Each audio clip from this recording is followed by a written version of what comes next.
47. Louis Daguerre 1787 sampai 1851. Louis Jacques Mande Daguerre merupakan tokoh yang berhasil mengembangkan metode praktis untuk fotografi pada akhir 1830-an.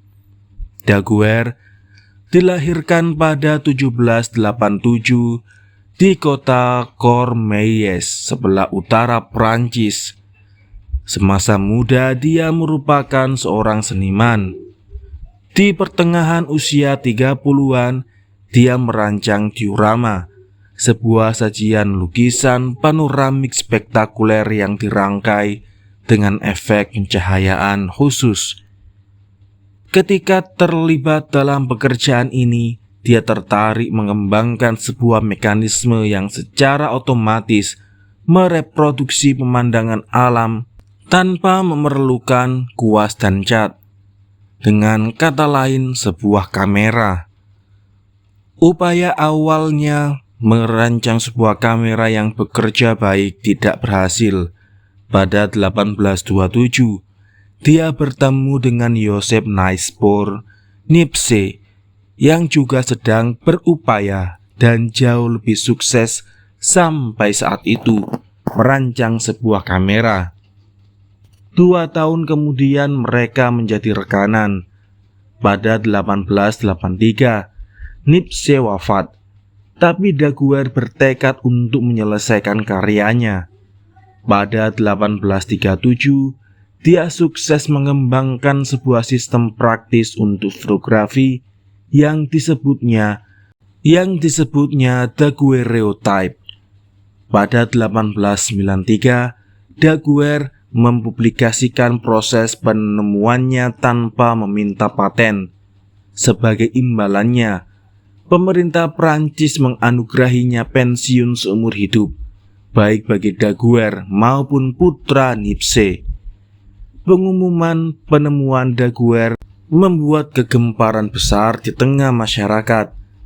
Daguerre menjadi pahlawan masyarakat dan dihujani penghargaan.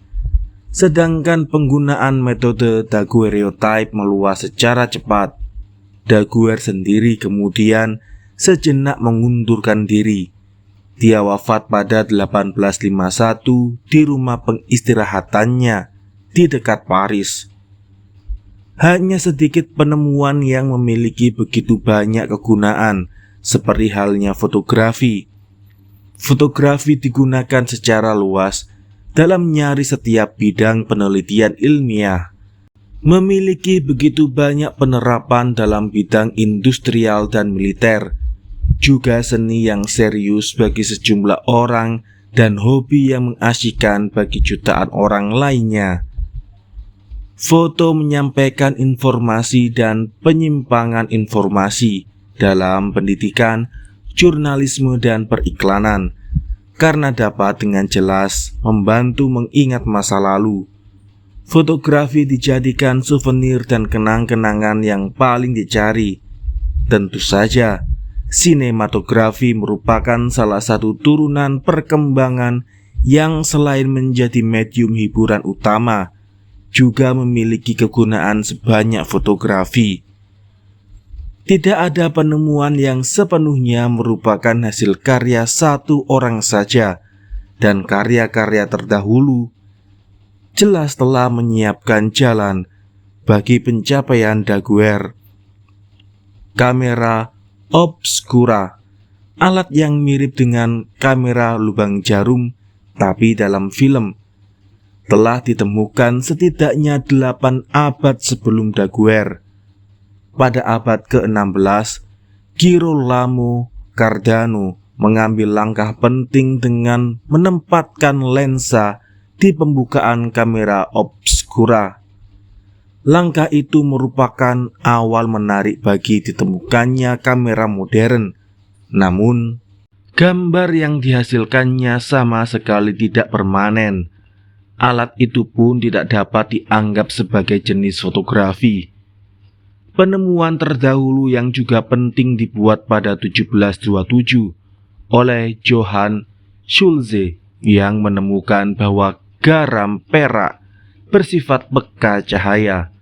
Walaupun dia memakai penemuan ini untuk membuat beberapa gambar temporer, Schulze tidak menindaklanjuti penemuan ini.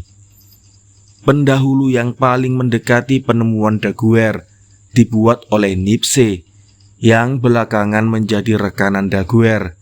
Sekitar tahun 1820, Nipsey menemukan bahwa bitumen Judea, sejenis aspal bersifat peka cahaya. Dengan menggabungkan zat peka cahaya ini dengan sebuah kamera obskura, Nipsey berhasil membuat foto pertama di dunia. Foto yang diambilnya pada 1826 masih ada. Untuk alasan itu, beberapa orang merasa bahwa Nipsey harusnya dianggap sebagai penemu fotografi.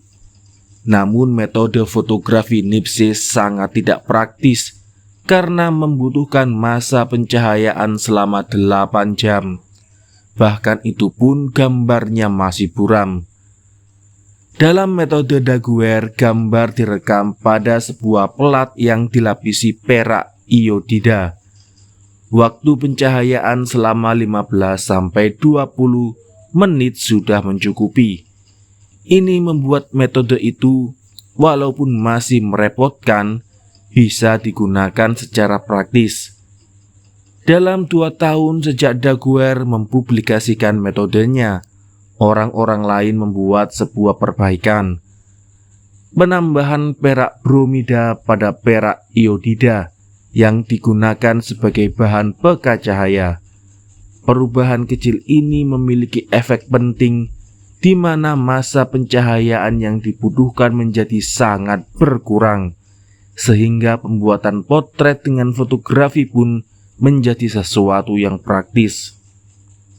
Pada 1839, tidak lama setelah Daguerre mengumumkan penemuannya, William Henry Fox Talbot, seorang ilmuwan Inggris, mengumumkan bahwa dirinya telah mengembangkan metode fotografi yang berbeda, yang melibatkan pembuatan film negatif terlebih dahulu, sebagaimana yang dilakukan orang sekarang ini. Menarik untuk dicatat bahwa Talbot sebenarnya berhasil membuat foto pertamanya pada 1835, 2 tahun sebelum daguerreotype muncul. Talbot yang terlibat dalam beberapa proyek lain tidak segera menindaklanjuti eksperimen fotografinya. Jika saja dilakukannya, maka dia mungkin akan mengembangkan sistem fotografi layak jual sebelum Daguerre, dan mungkin saat ini akan dianggap sebagai penemu fotografi. Dalam tahun-tahun setelah Daguerre dan Talbot, ada banyak perbaikan besar yang dilakukan dalam bidang fotografi. Proses pelat basah, proses pelat kering, roll film modern, foto berwarna, gambar bergerak, fotografi polaroid, dan serografi. Walaupun ada begitu banyak orang yang terlibat dalam pengembangan fotografi, saya rasa Louis Daguerre sejauh ini merupakan orang yang memberikan sumbangan terpenting. Tidak ada sistem fotografi yang layak pakai sebelum dia, sementara teknik yang digubahnya sangat praktis dan penggunaannya meluas dengan cepat. Selain itu, penemuan yang dipublikasikan dengan baik itu mendorong pengembangan lebih lanjut yang luar biasa. Memang benar metode fotografi yang kita gunakan sekarang ini jauh berbeda dari metode daguerreotype. Tapi walaupun teknik-teknik modern ini tak pernah ditemukan, daguerreotype akan memberikan teknik fotografi yang berguna kepada kita.